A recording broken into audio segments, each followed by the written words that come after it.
Hi everyone, welcome back into the studio. We're gonna, like I've told you before, I like to answer your comments. I like to read your comments and stuff because I'm at heart, I'm an artist, I'm a chemist, but at heart I'm a teacher. And I like to hear and I like to help you if you're having problems and stuff. To that end, today I got a letter from one lady who said, I spend most of my day watching your videos over and over, which is awesome.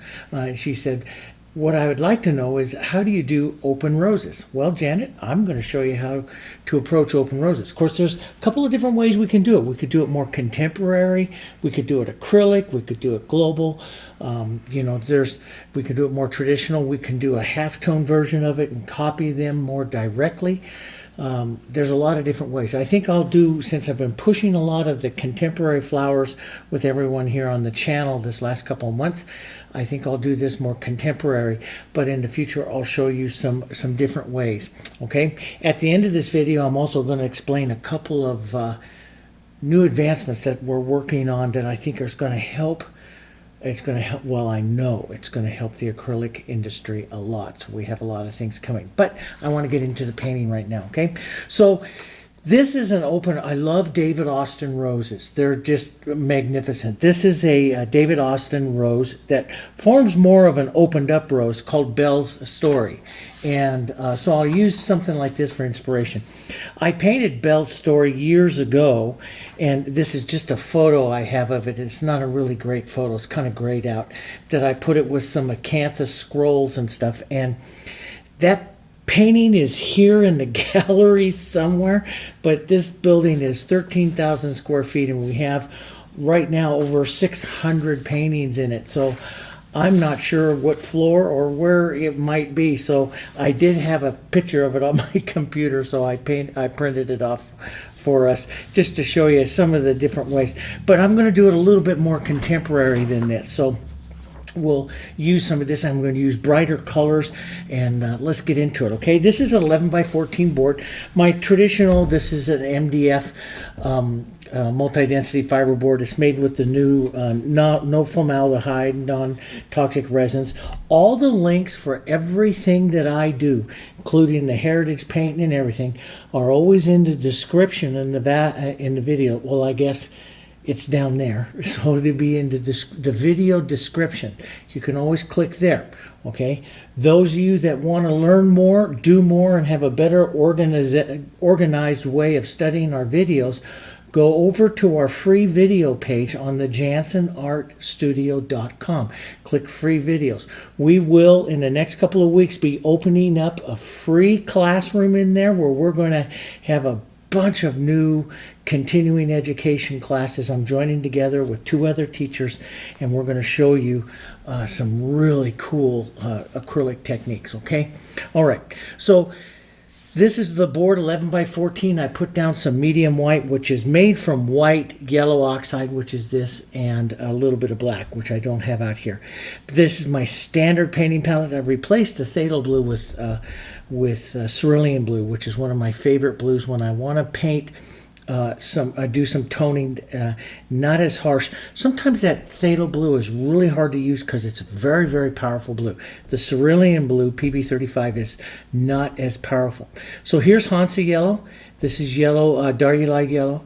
This is yellow oxide, burnt sienna, naphthol red light, pine green, my cerulean blue. This is quinacridone violet, red violet, and of course white. I'll be using a couple of brushes today. I'll do most of the painting with like an 8 or a 10. This is a number 8. 8 or a 10 fusion flat. I like old ones. This is my old 3/4 inch fusion brush. It's done so many paintings, and it'll do some more for us today. So we'll have that. And let's get into this thing. Okay, so what I'm going to do first is I'm going to take a look at this. I want some of these greens and stuff to be going around here. So I'm going to use a little extender. I have a cap full of extender, and I'm going to use this just to keep the colors wet for a few minutes. I don't want to keep it wet forever, but I'm going to start out first by putting some splashes in. Yes, some splashes of green here.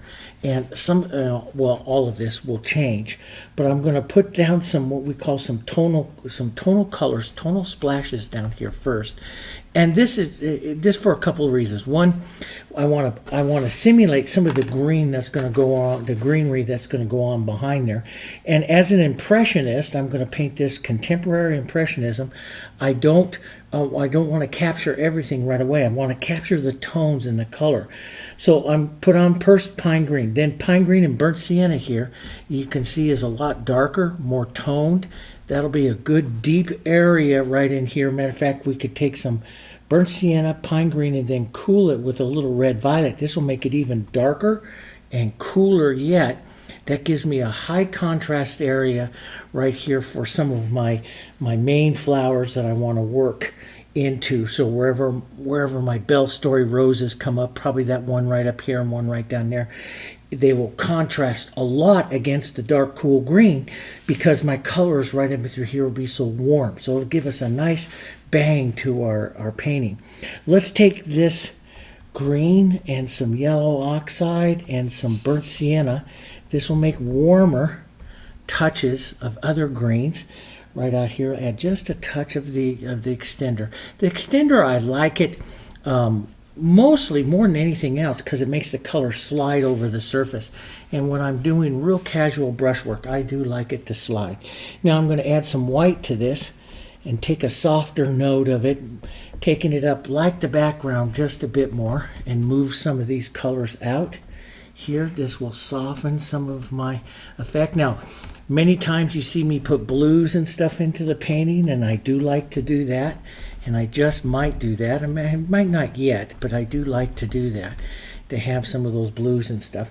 So that looks pretty good. I'm going to put that brush in there for a second. I'm going to put a little bit of moisture. I'm just lose a little bit of extender here with this and pull through some of this. I like movement, colors and movement and colors to come off and soften, and gives a nice contemporary look to what we do. And we do this in like alla prima and stuff quite a bit.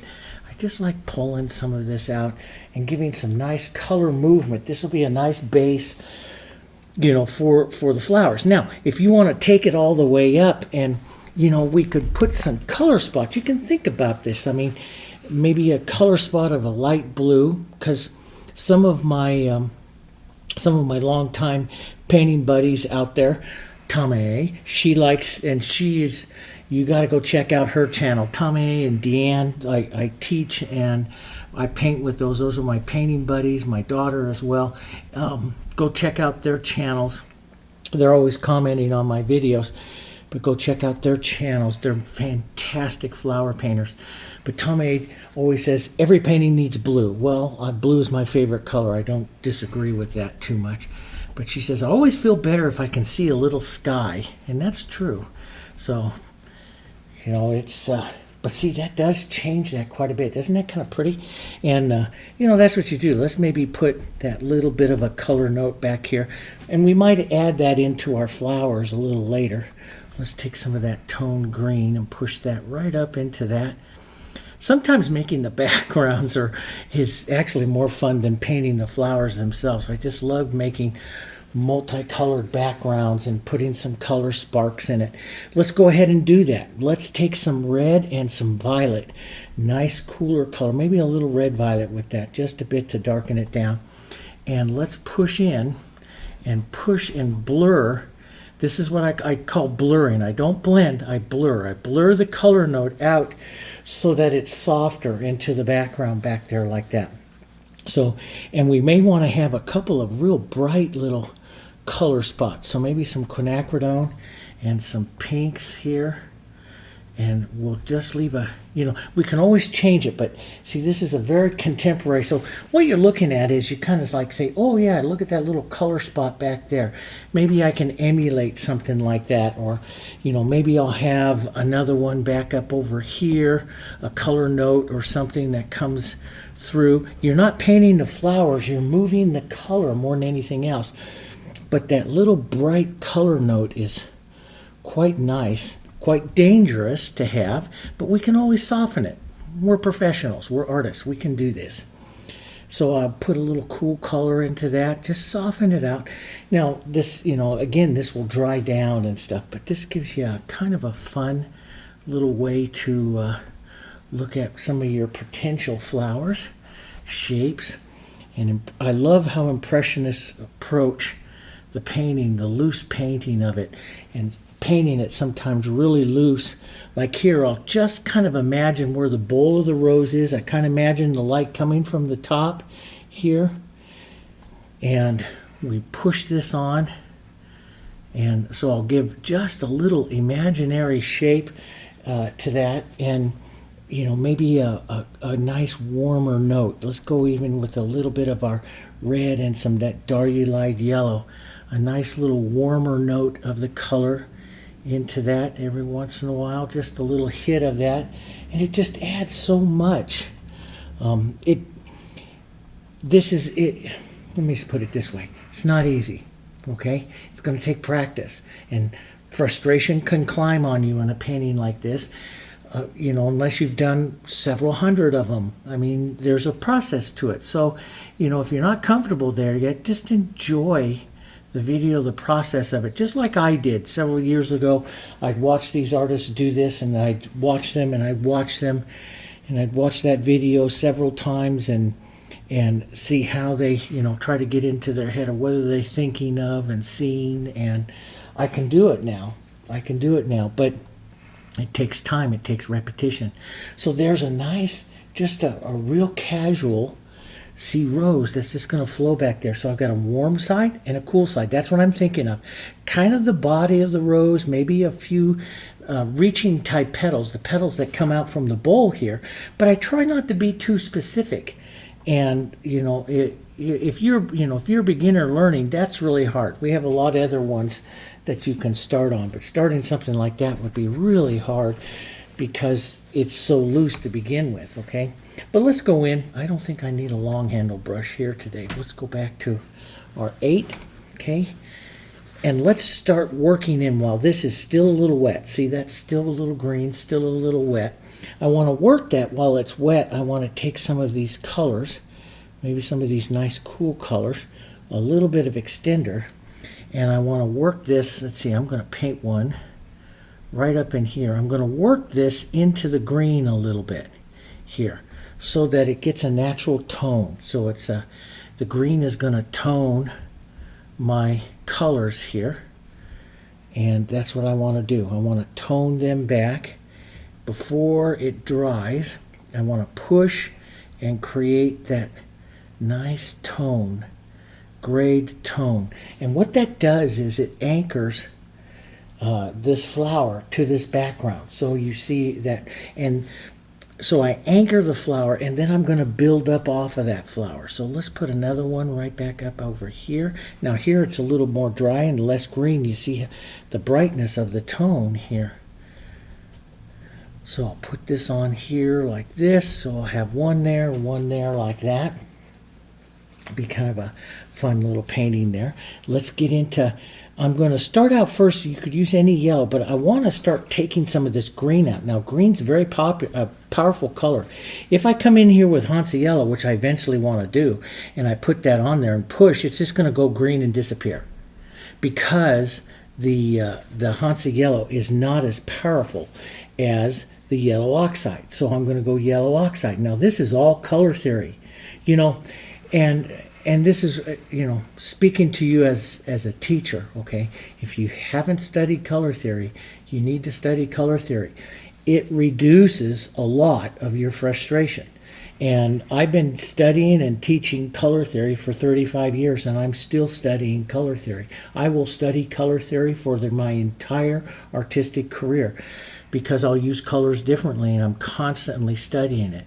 But see, so here comes the yellow oxide. It sticks around more yellow first. So I'm going to shift the center of this rose more over to the yellow first, while that green is still kind of wet and sticky. Get the yellow in here. That gives me a nice tonal yellow also. So tonal yellow to a tonal red into this main rose. This is going to be my queen, my main rose here that I want to put a lot of life and energy into. So I want to have a lot of tones in it. A lot of variation and tones and everything in it. And 90% of what I'm doing here is going to soften out, but that 10% of it sitting up against the background and softening out is going to be so important here. Let's take a bit of our naphthol red light, and in through here we'll have some warmer color right in there. And let's build a little more yellow oxide. We're going to build up to the Hansa. This is a building process, and so we build off.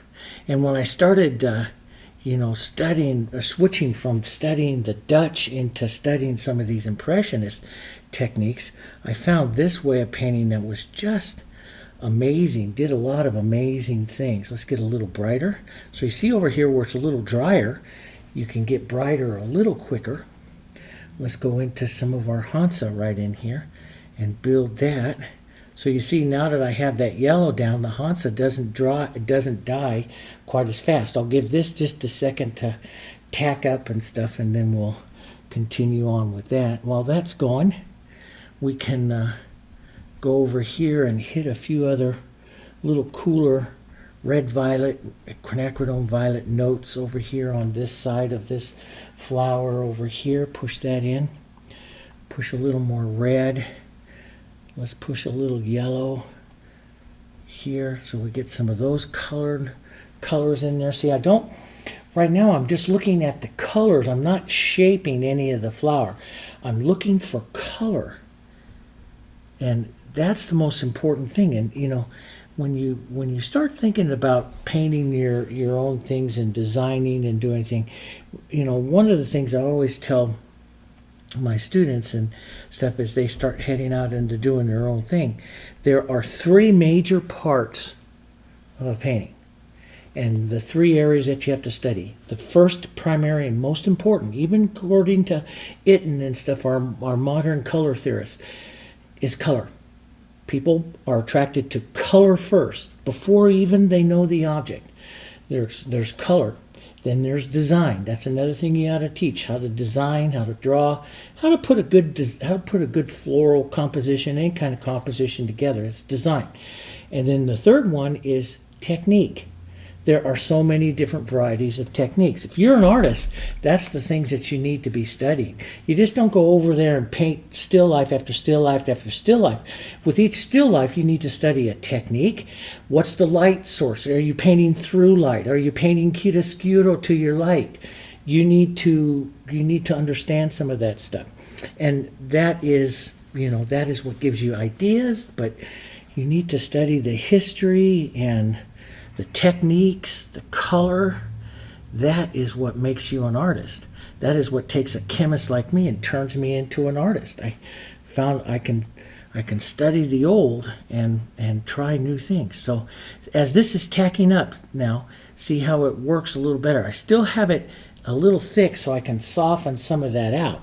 And I'll be shifting some of it a little pink in just a bit, but I want to build some of this main section in here even warmer, lighter, but I want to build it slowly so I maintain some of that. I want to maintain some of that initial tone into the back there. That's going to give me this great look. Let's go red and some red violet and some quinacridone violet, kind of model push those together a bit, and we'll push in some other color. A little thicker, just short, choppy little strokes. Now what you start to imagine is, when you're painting an open rose, is here's your bowl. This is your round part of the bowl. And you have all these little reaching petals that are going to come out here. So if I'm right into this area, what my brush is doing is just, I'm using different corners, flats, and just touching, but always making short, what we call I always call it the Eugene Pettit color marks, because that's who I learned how to do it. And these little color marks here will come out, and we want to build, let's build that color. But this is like building in a round here, but letting different colors come off slightly different ways here. And then I'll let this kind of tack up a bit, otherwise it just gets too wet, like an oil. You get too much color on here, it's hard to do anything with it. It just, every time you touch it, it just disappears and blends together. So I'll let this tack up a minute, and then we'll come back and put some more colors into that. But while that's there, we can go out. Let's take some of our reds and our violets that were here. We'll add the whites to it. And you see already that makes a beautiful pink that just captures these flowers. And it's the naphthol red and that quinacridone. And we'll come out here and let's just capture, don't destroy all your light edges there, but let's just capture a little bit of the light of a petal that's coming in and stopping right there by the bowl. And we can even push in and out just a bit here. We'll build this up a couple times. I'm going to constantly brush mix, change the color here. Matter of fact, let's just darken it and cool it down a little bit more of my other two violets, and push one over here that's a little different in color here. And we'll push this one just a touch different than that. Here, we'll push a little more light right out there at the edge. Let's put just a little light. Now, what I do when I do these light, there's a technique called the petal edging technique, and which we come in and we pick up that little corner. I showed you that during the 30-day roses. But we're going to widen it out just a little bit more this time so we can make a color mark. We can edge a petal like that, but we can make a better color mark and give some movement and some interest of a color tone within that petal. And we might, so it's like a petal edging. I load it line the edge, but then I'll widen it out just a bit. And this is going to give you some variation to your marks, to your I don't like to call them strokes, though you coming from decorative painting, we call them strokes. We start to get too stiff. So we use marks, because sometimes I'll pull against the grain of the petal. I'll pull across the petal. So here I'm adding a little bit of the yellows, which I want to make into the oranges for the center of the flower here. I want to push some of those together. Now this is going to stay really wet in there because I got so much color. But I want to come around here, so changing between yellows and these pinks and stuff here, we'll draw on a few other petals. Now, what's important here is you don't make them, if you're like me, very solid left brain, I usually make them all the same size, and I don't want to do that. I want to concentrate on my size of my petals here, so I vary the look of them just a bit. I'm going to put a little more lighter pink into this one and build that in. This is a building process for these flowers that are here. And you know, if I can put a little hit of the lights and stuff out there, if I want to get a little more interest to this particular flower here, I do like that to have a bit more light. And since we're so dark underneath, these acrylics will dry quite a bit darker, so it's good to have it a little lighter than you think you might. And we want to start making some variations, petal variations, not always the same size here. So the rose opens up, and you know, if you're like me, coming from the solid left brain decorative painting, we tend to make all the petals the same size. And so one of the things I tell myself is vary the petals, vary the size, and I do that by pushing and turning the brush in some different ways to create some, you know, different kinds of looks for it here. And that's what I want to do. Let's get some darker violets and stuff right in here by the bowl, reds and violets, a little darker mark of that color. That's your bowl shadow. Remember, into the roses we painted bowl shadows. Well, you're still going to have a bowl shadow in here, even though we have this brighter orange and yellow, which see, each time I come back, I'm building it a little bit more. We're building that color, bringing it right down into here, and that's working. And we eventually want to get it really bright, get really brave and bright with some of our touches there, and get some of that in there like that. But it takes time. Let's get some of this light. Anytime I put a lot of white into a color, it opaques it really fast. So, you know, we've got to be a little careful so we don't want to opaque. But I'm going to drag some of this down, just pull this down like this. pull this down. So the open roses, when I paint them like this, the open roses, they're not not a real easy rose to paint. You just got to imagine the bowl is just really open. So whereas a closed rose, we stroke a lot of the way down. An open rose, a closed rose, I'd start up here and pull down. An open rose, I'm going to pull it down, quite a bit further down here. Sometimes, like the ones in the photos I show you, I don't even hardly have a bowl. I put edges all the way across. And so the petals turn all the way there in the inside. So there's all different kinds of ways to do them.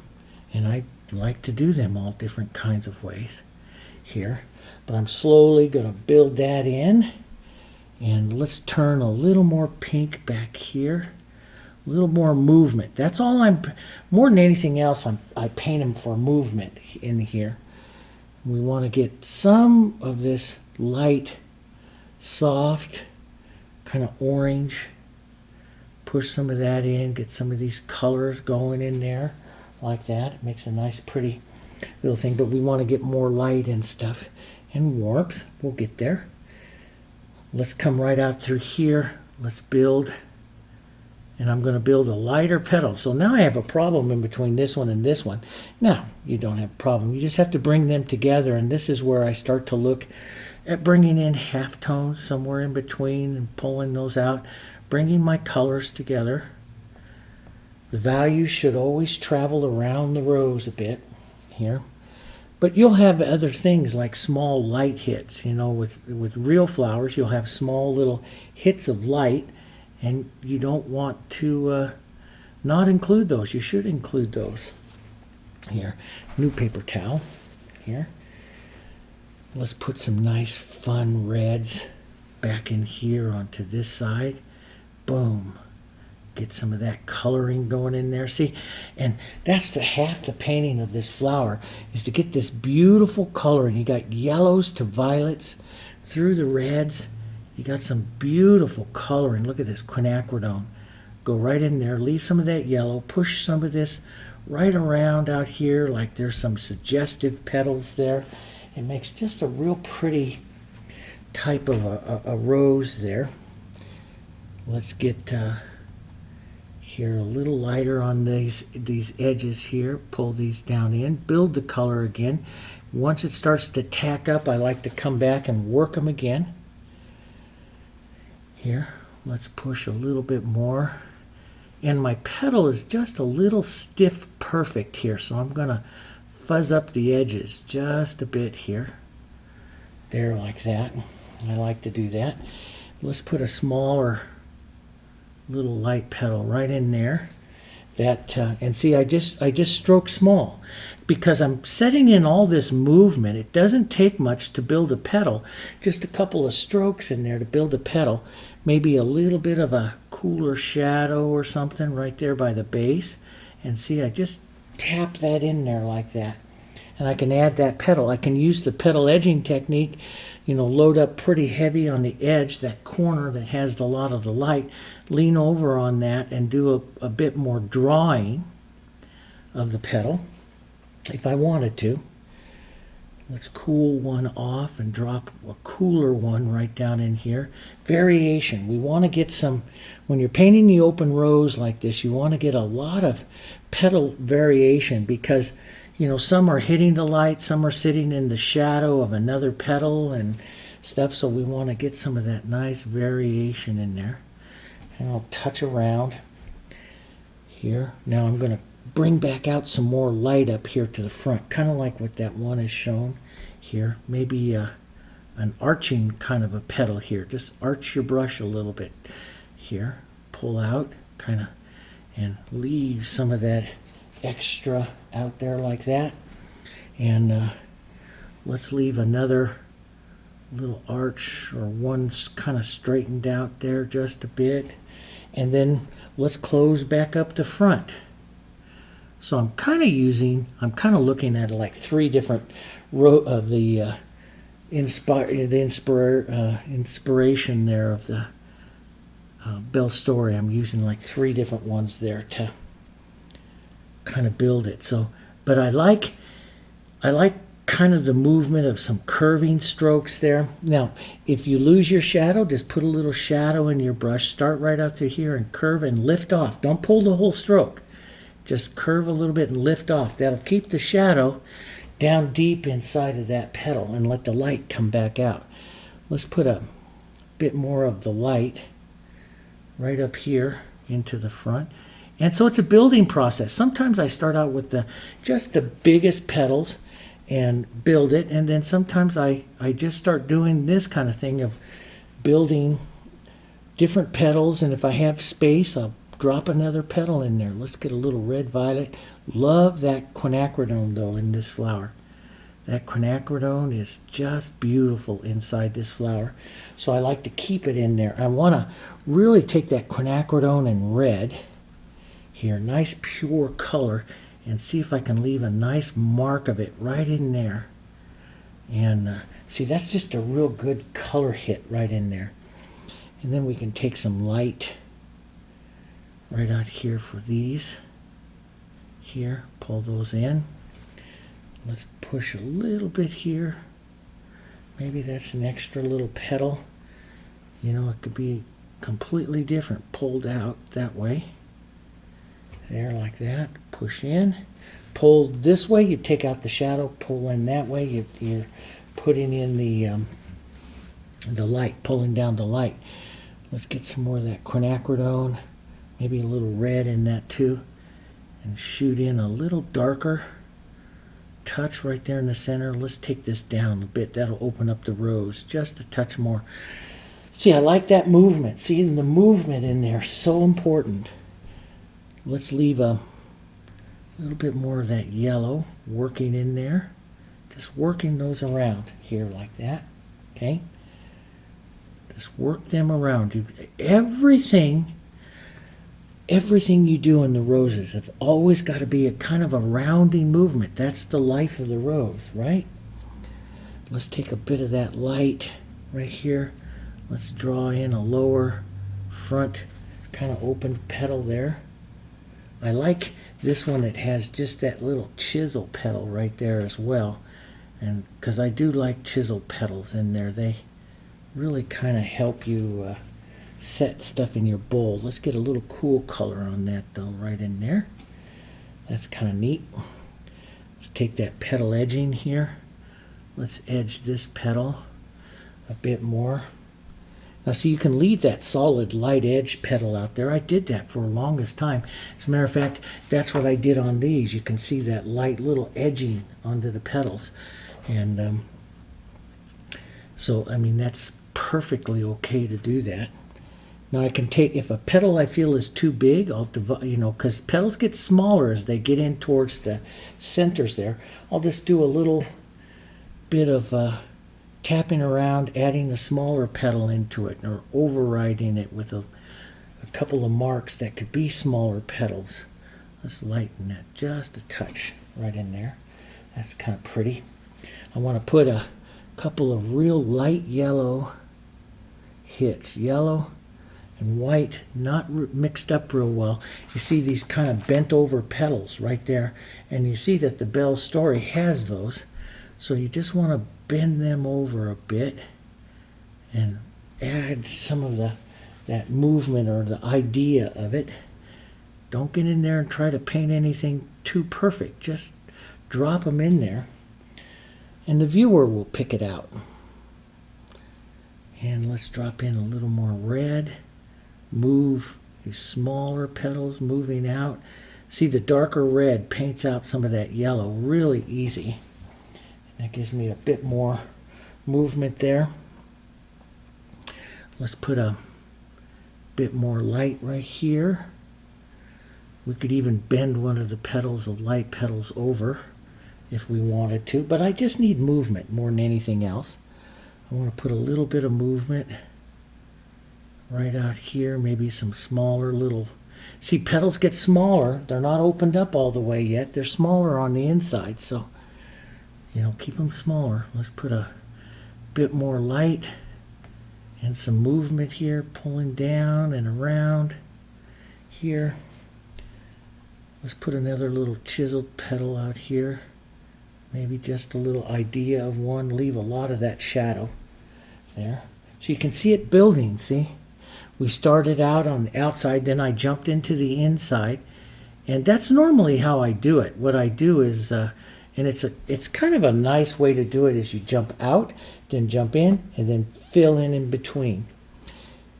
And restate shadows as you do if you need to, and restate lights, build the lights up. Let's build a little bit more light, more of a pinky, more of a quinacridone into that, so it's a little cooler, a little different. Here I'm getting a lot of yellow, so I want to get some of that quinacridone in there as well. Here, let's just drop this in, change that just a bit. I'll leave some of that transparent, maybe a bit lighter here. They're just kind of fun, and honestly, they're extremely frustrating when you're learning them. But now I've painted so many of them. I've opened up and just practiced, and they're a lot easier. But they are frustrating, and you have habits like what I showed you in How to Correct a Rose. That video, if you haven't watched that, go watch that one. You'll start to use too much white, and everything will go flat.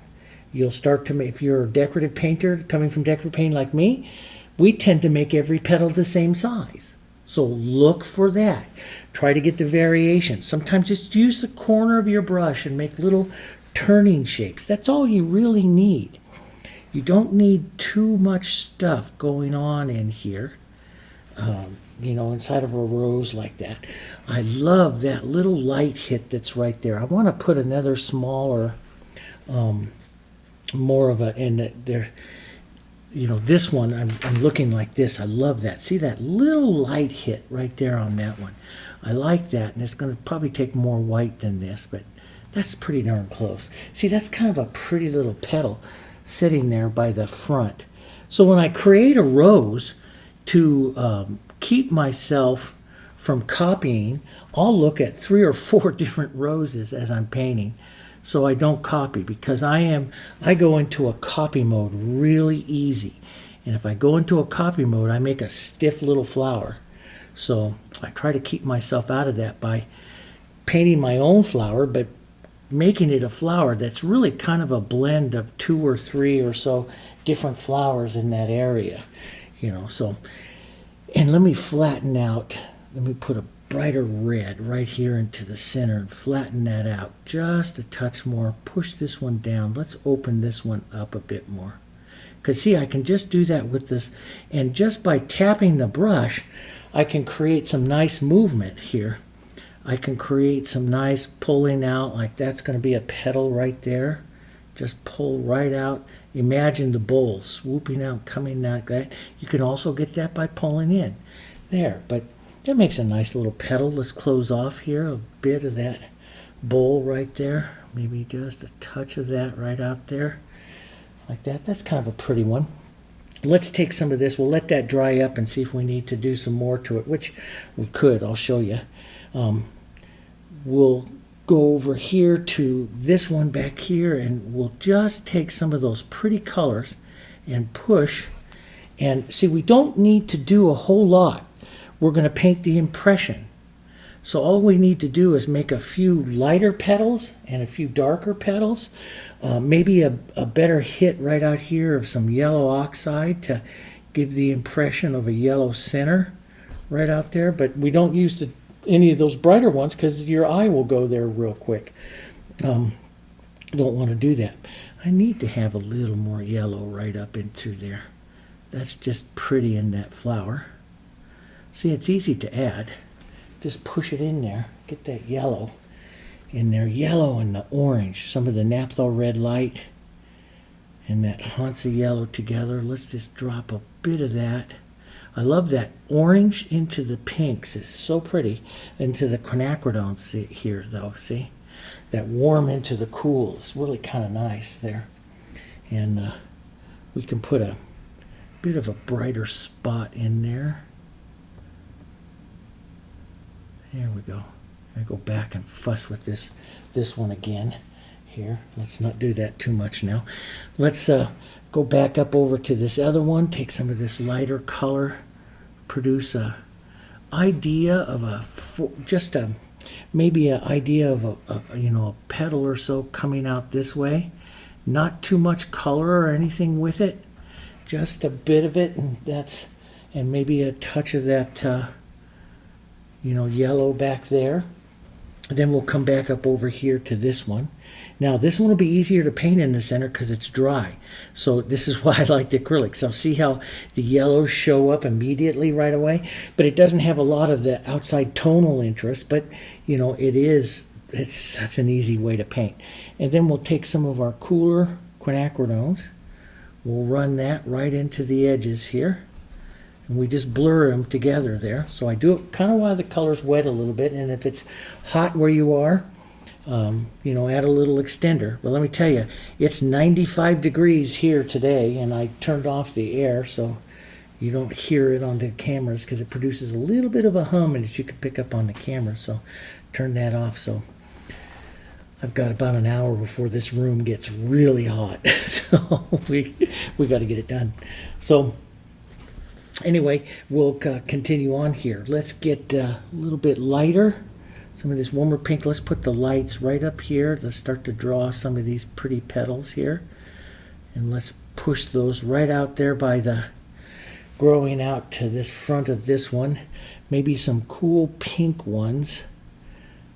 A little reddish pink, a little bit of green in there to tone that down here.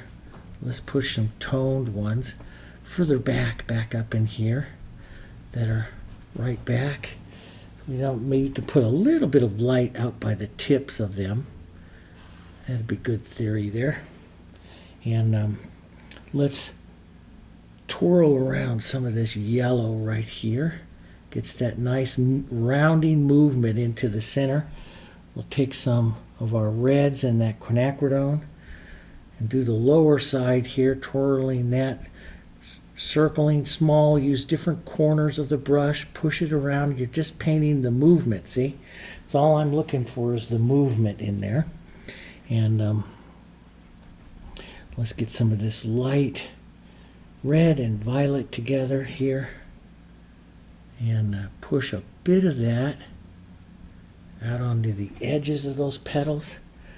Let's come out right in here towards this center. So, again, look for variation. Try to make your petals and stuff different. Here, variation to them, right? And maybe a little bit of the yellow and the pink together, and we'll just do a few kind of front, almost like the top of the bowl, but it's very closed down, right? And if I need to push that shadow in there, some of my two reds, push that bottom shadow in there, just a touch of that in there. Let's go a little deeper over here. Let's just tap a little bit of light into it over here. You're painting the movement more than anything else. And I look at all these Impressionists, and sometimes they just go in there and just put in color and marks, and then you see it as a rose. The problem is that, and what makes these so hard is that we tend to think that we have to make everything look like something, and we don't. We have one that already looks like a lot of stuff, and we don't need to really do a whole lot to anything else, because it'll all look, if they're carrying the same types of colors, it's all going to look like these are the same flowers.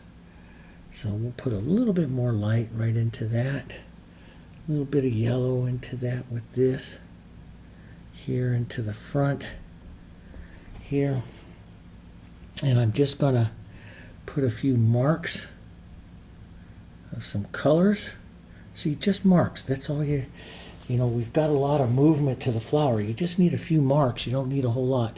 I'm going to lighten up here, because I'm going to also lighten up the one on the big one, but maybe a bit more right up here to really bring the viewer up into this area here.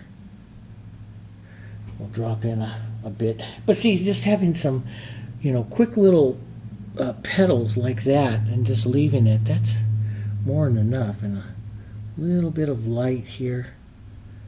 Just pulling through like that. And let's just put a little bit of shadow.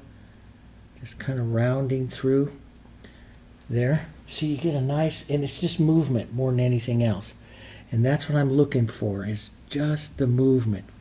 And each time, if you do real powerful little strokes like that and leave it, it'll look like little petals. And that's kind of what you want in this Bell Stories. It goes little petals to big petals to the outside here.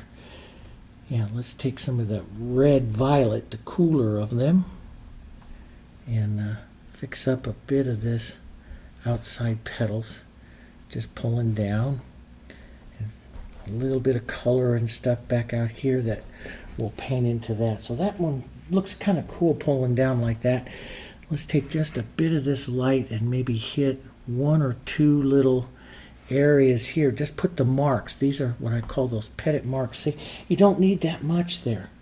See, let's get a bit of our violets and just push in some violet there, maybe a touch of that red. Just paint the movement. Don't paint it so much that it's stiff, But you're doing probably some of the hardest flowers that Impressionists have, is painting these kind of guys like this, that very simplistic, and you just got to paint the movement more than anything else. So, all right, so now what I'm going to do is, and this is just about dry there, so what I want to do is, my center flower there is mostly flat, which I know is going to happen because of all the white that I use. And so sometimes, this is what I do, and I clean this brush really well, is I take my extender and I'm going to lightly push it over. And now you can see how that wakes up the colors too. I'm going to lightly push that over this design here like this, lightly, so I don't just, that's why I like the acrylic. See, there's a few wet areas that I just now moved on that light, but up here it's pretty dry. Okay, and what I'm going to do is cool glaze this down. So I'm going to start with some warm, and I'm going to put that quinacridone in it. Just clean color over here, mostly quinacridone, a little bit of that warmth, and cool glaze down this side of the rose here like that, working from the shadow out like this and adding the shadow side of the rose here like that, just like that. So I add that in, so you get that pretty depth of color out here. Now, and sometimes I spark the color, which means I'll take that and I'll just drop a nice spark. Look at that bright little spark of color in there, see? And I like that. I mean, it's a nice little thing to add in there. And it's, it's your flower. You can do whatever you want. You don't have to have that bright spark in there if you don't like. And then what I usually do is I'll take just a touch of light color. And whenever I glaze down like that, I always do what I call sink the glaze as part of the flower. So I always put just a bit of the light tone right on top of that to sink that glaze into part of the flower here. So glazes that in and sets part of it. So glazing like this is something that I used to do a lot of, that you don't find too much in the Impressionism. And one reason is because Impressionists paint so fast, and they have to have it done real fast, and they're painting in oils, and so there's no time to really let it dry. But acrylics, we can do it. That's one of the reasons why I do like it, is we can glaze down in, and we can push, so I can push more yellow back up over there if I wanted to see a little more Hansa, or better yet, the Darulite. Darulite's a beautiful glazing color. The best glazing yellow of all is Indian yellow. That's what Indian yellow is made to do. But you can glaze a little bit of that in, put on some of those other colors, get those all in there, add a few other little light touches just to move that and sink that color into the flower itself in there. Just little movements. I like little taps and movements of stuff. You can make more of a more definite or defined petal if you want.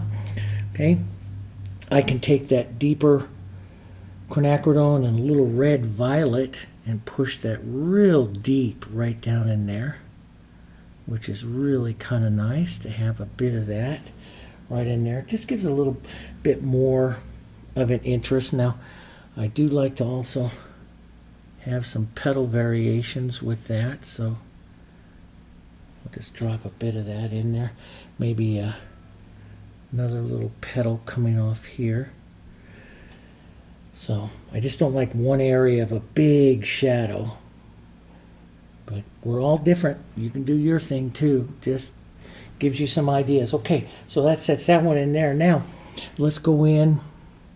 Let's set some of our nice green. So some yellows, a little burnt sienna, a little pine green. Let's get some other green colors going through here. Warmer greens, different greens. And my board has a little extender on it, so I have to be careful because it's going to keep the colors wet. Used to always paint, for years I painted on top of extenders, and I liked that. But that's when I was coming from oils. Now I'd much rather not. But so I push up some of that in, okay, and a little bit of that color coming out through here. We could intense or bring out more of our brighter blue if we wanted to, and we should look at adding that blue into our painting as well. But let's get a little bit brighter yellow greens here. So, and we'll build a couple of leaves here. Just the ideas of, let's try to keep the leaves in the leaves and not on the roses there, Dave.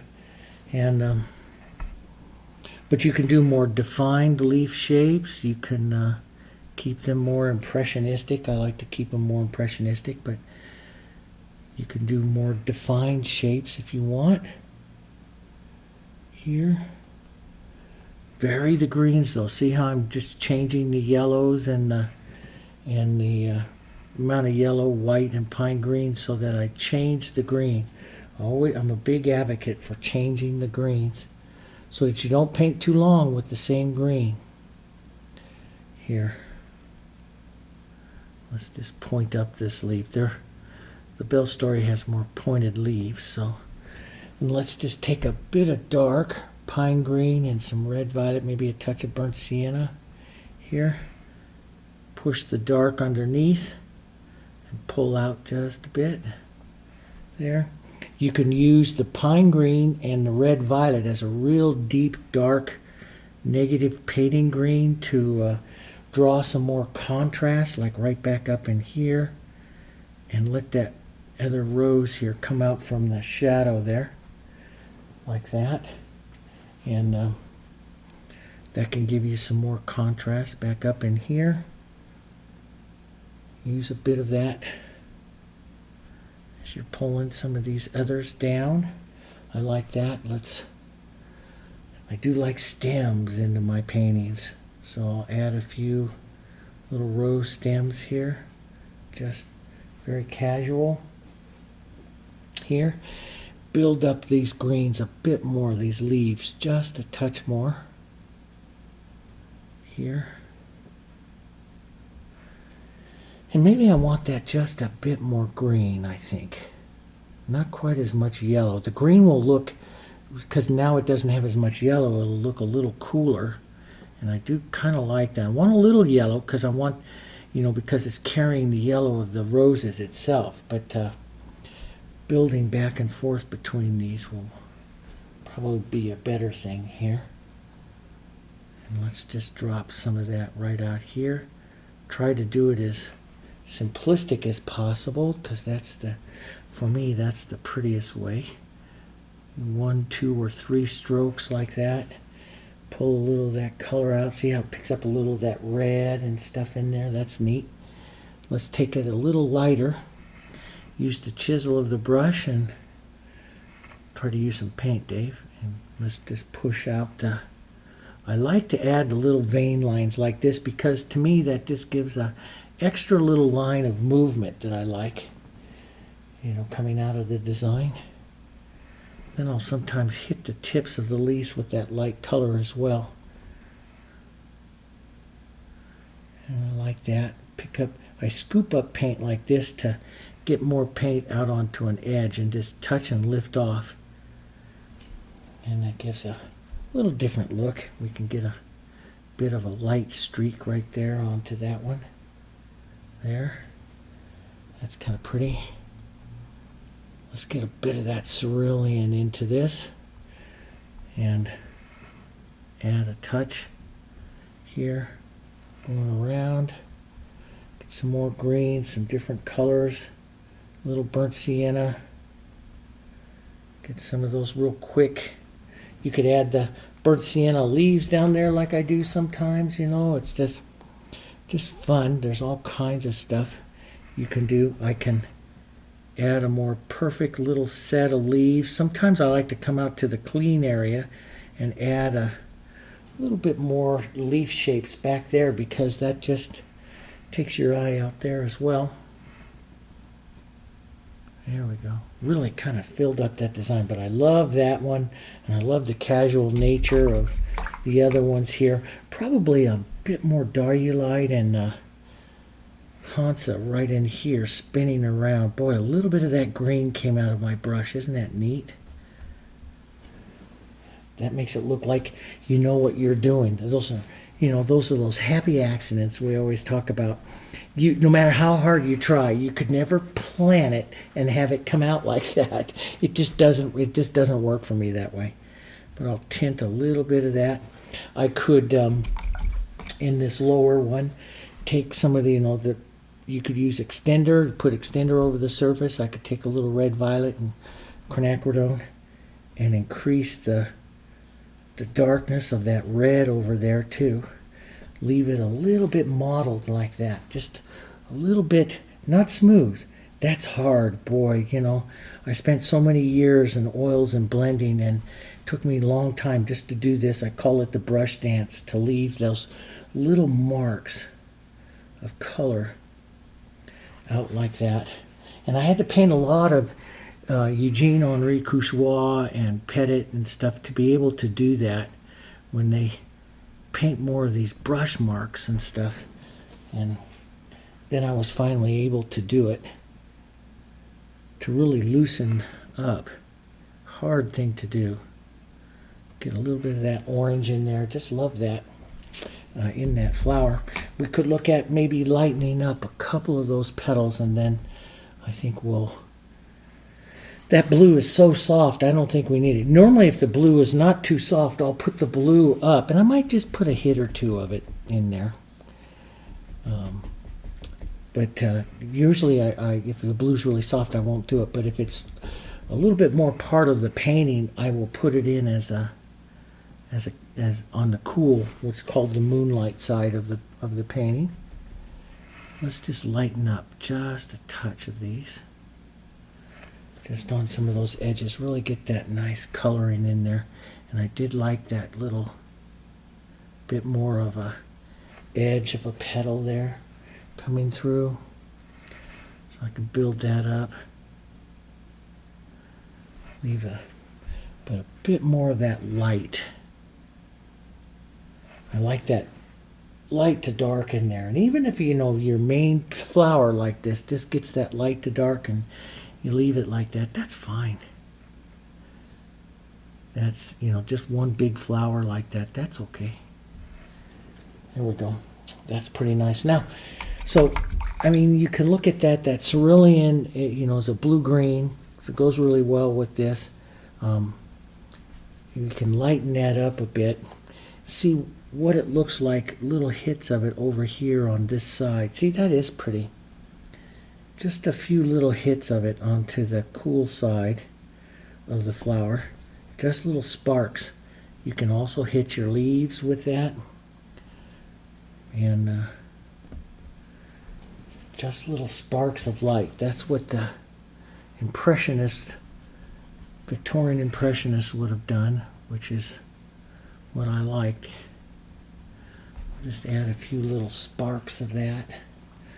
That might be sparking too much up there, but let's put a little bit through. Then we've got to call this maybe a bit more through. You can decide. You can go back and restate some of the blue in there. I know which painters of my friends are going to go state more blue in there, and that's fine. And little touches. I think that carries that enough of that blue there. Just little sparks. Sometimes I'll do it darker just as a, and leave it more as a mark, as a color, more than anything else. That's kind of nice. And maybe a bit lighter right up in there. Just a bit of that. And we'll call that. That's just a real pretty little bright painting. About an hour, to do that. Open roses, they take a little bit more. Now you could, if you want to back this down, so, how much do you open this up? Let me just show you here. I could back down this main petal here like this a little bit more. Just put that movement right out there like that. Grab some of this yellow, maybe a bit of light, a bit of our red, model those together and create some more movement right here, and that just opens up your rose. And remember, as you get closer to the center, your movement here gets smaller. So you have to decide, do you like it like that, more opened up? That's what you would do. You open up that rose here a little bit more, and you can paint softer, bigger, softer front petals right up here if you want. There's all kinds of ways. I think I'll put a little more light in there, and then I'll quit playing with it here. We'll just pull this right up like that. Just get a touch more movement right there. There, down like that. That's kind of pretty. So it opens up the whole rose. Don't lose your shadows. Like I showed you in that, correcting your rose video. It's very easy in an open rose like this to lose some of your shadows. So don't lose your shadows. Make sure those stay in there. Move that around a bit, but it makes a nice, pretty little rose like that. Okay, all different kinds of ways. That's one way. We have a bunch of other ways. Maybe I'll show you a few other ways in a few other videos. Okay, and they're a lot of fun. So what we're doing, just to tell some of you that watch me and follow me all the time and do watch the videos all the way to the end here, over on the JansonArtStudio.com, we're starting. I was speaking with some of my students and friends and other teachers, and they're beautiful flower painters and all just beautiful painters. We're going to join together, and we're going to be making some an entire section over on the Janson Art Studio. It's all free section. It's easier to navigate over there than it is to do it on the YouTube channels. We're going to combine all our channels together over there. It's even far easier to do it over there than it is to try to do it and try to go across all these different platforms and everything. And you won't be able to see everything, but you can click over there. You'll see already now all of our YouTube videos we have there now. You can watch them more organized over there.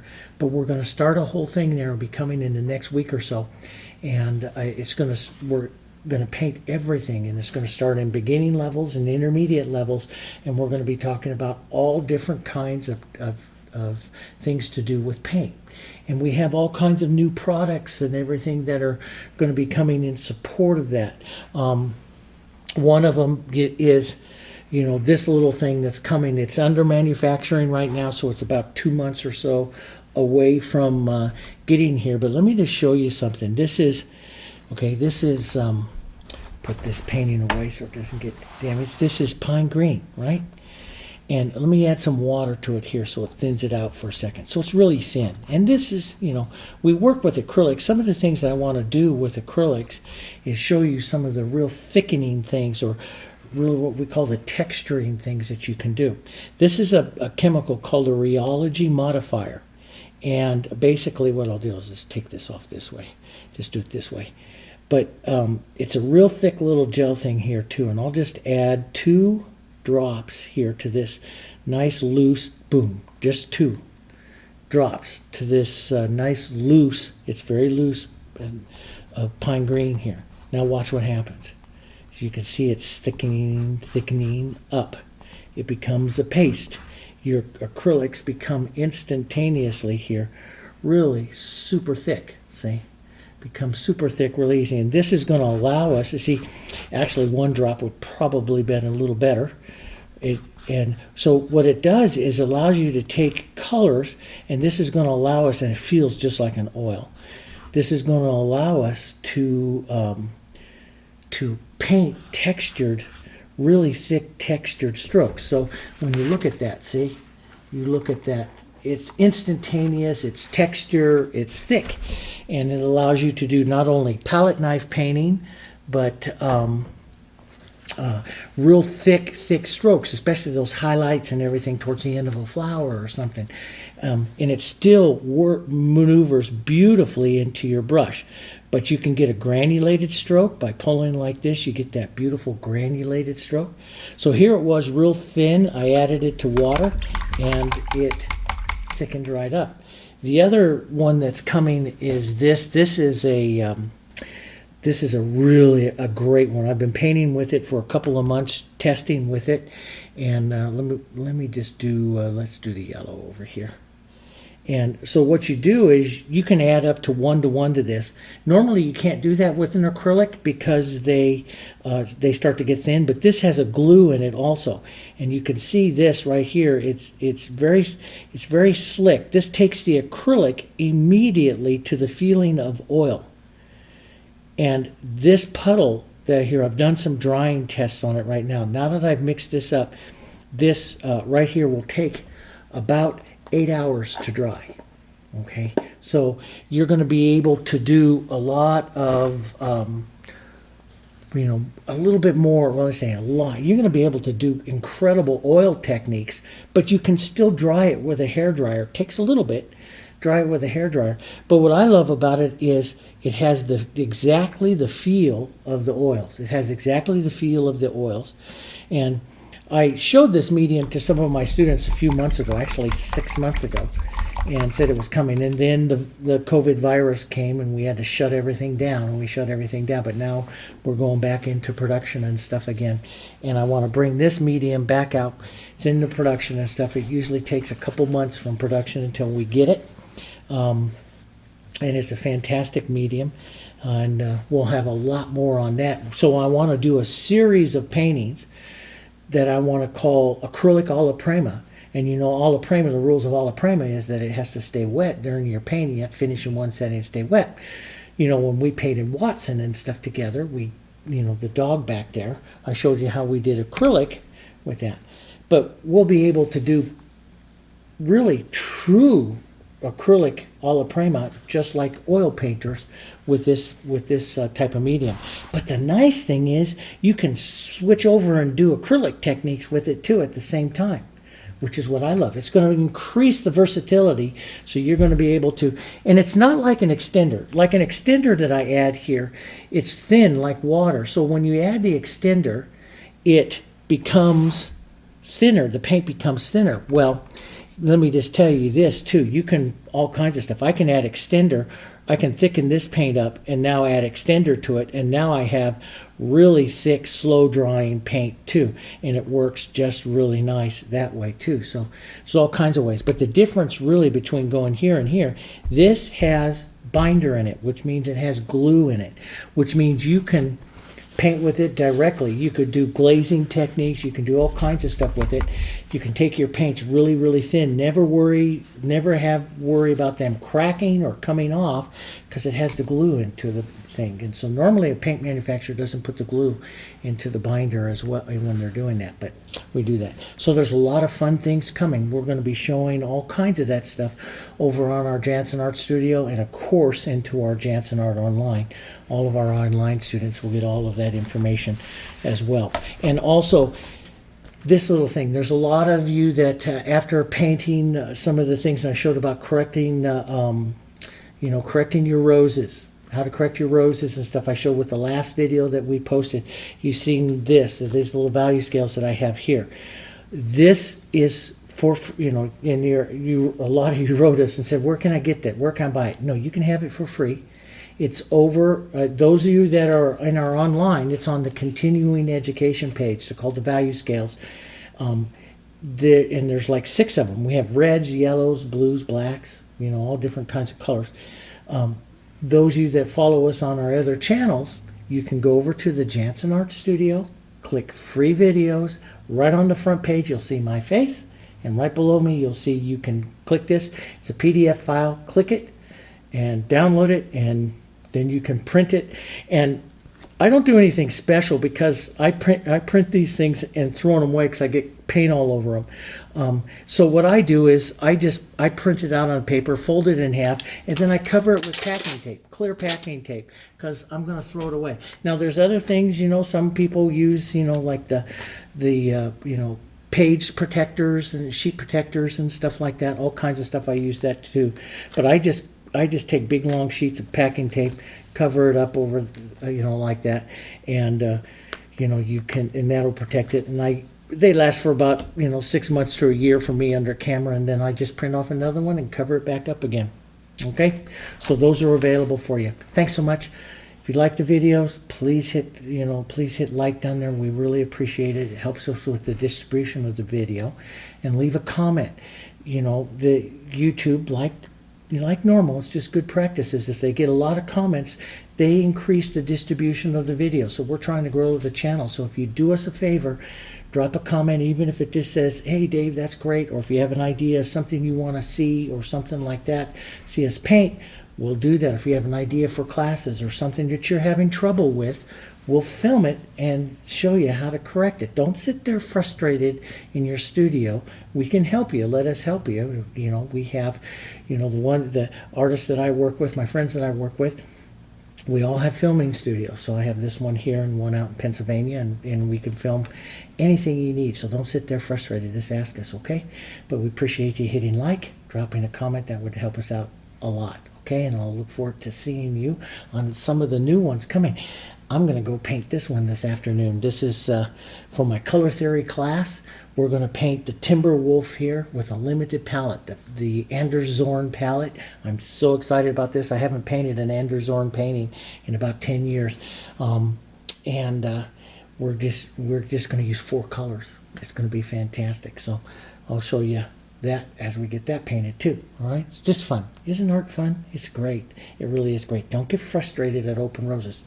You just take it in and say, well, and if it doesn't work, you just say, well, that's going to take practice, and it does, but you can get it. Okay, all right, I'll see you guys later.